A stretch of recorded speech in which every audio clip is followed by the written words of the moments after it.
Kalissa show. Hey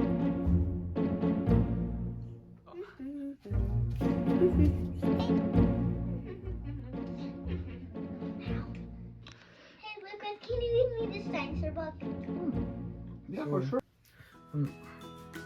Actually, why don't we go to the Dinosaur Museum? Yes, that's a great idea! Dinosaur Museum? Yeah. Yeah, let's go.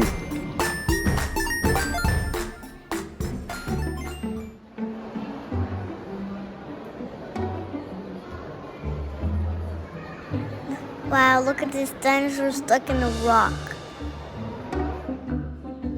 Now we're gonna start a journey through time.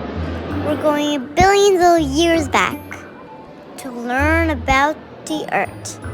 Life started under the water. What happened after the Big Bang? OMG, this is the first organisms. See them. These are the first creatures that appeared on Earth. This is glass. And they were very, very tiny. Here they are reconstructed at 12 times their actual size. So, the Cambrian explosion was the first time on Earth that we had big animals that actually swimmed, like fish and other crab stuff. But because before the Cambrian explosion, all the animals were sessile. They stayed on the floor. That means that they stayed on the floor, like corals and sponges. But now they are moving. This is great. The oldest, biggest worms you ever seen. Look. They don't look like smiley faces. All animals live in water once. This is where they started to evolve. Treasure pods were the first fish with jaws and limbs. Look at his arms. Okay, so now we are at the Devonian period. Before the Devonian period, we didn't have jaws. We just had, like, when they were fighting the animals, they would try to slap each other, they would try to grip each other, they would try to hit each other, but they didn't have jaws to fight. So now, we have them. And this was a major change, because every fish that had jaws, they were like the top predators. No one could escape from their jaws. Pods came out of the water, walk on land, like the Little Mermaid.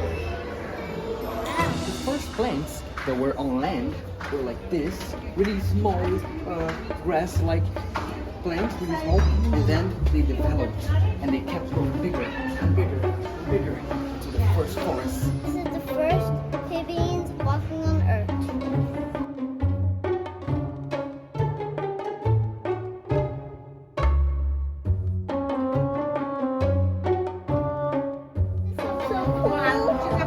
But something interesting happened. Here we have the fossil of an ichthyosaurus, which is that big that we see in the back in the picture.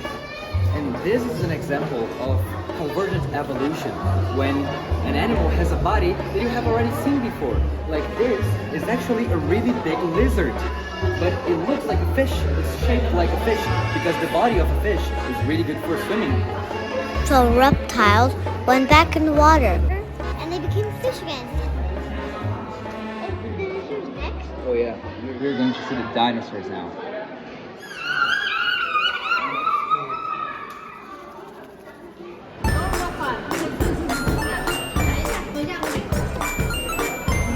Whoa, look how big this dinosaur leg is.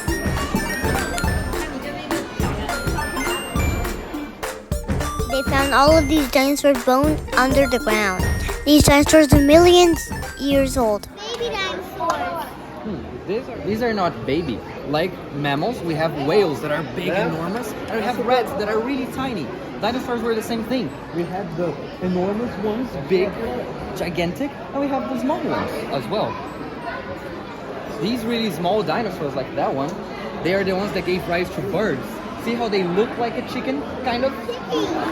They're chickens. Like, you're a chicken. Me? Yeah, and you're a rat. Wait, what?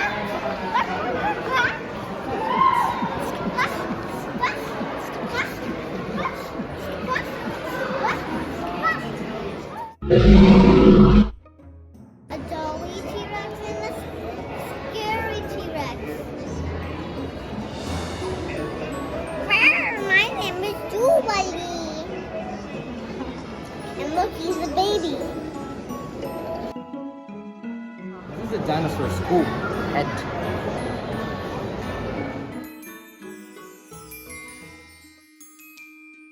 How big the skull is.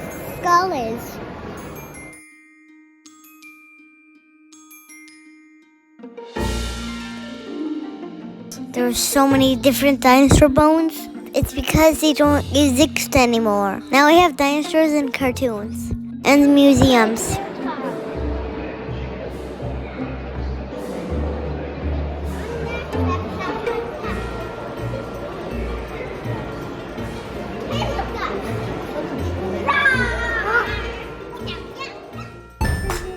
There's lots of dinosaur games too.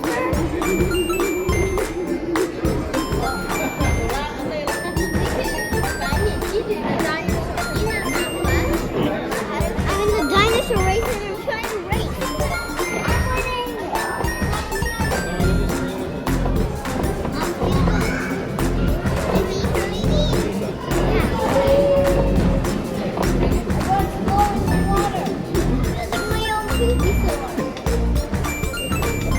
All right, build one. Let's see.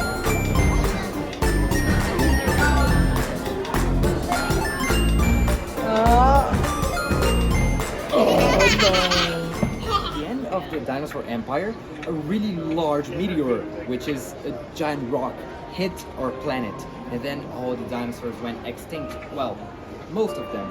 Some of them kept going, kept evolving, turned into birds, but it was just mass fires and really little sunlight, and they all died, unfortunately. A giant asteroid killed all the dinosaurs in the world. But don't be sad, because after the dinosaurs went extinct, we, mammals, got plenty of room to evolve at the beginning of the Cenozoic era.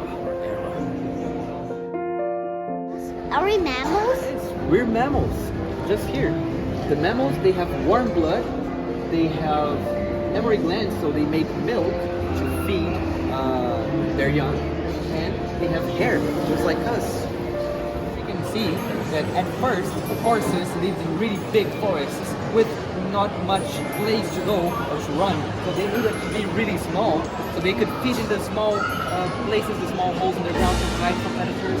But then, suddenly, because of climate change, all the trees started falling and it became grassland. So now the horses have plenty of room to get big and run around and eat a lot of grass, so they become huge, like the ones that we know nowadays. So this is the change of their legs through times, because first they were really small, then they got really big because their power changed with changes around the power.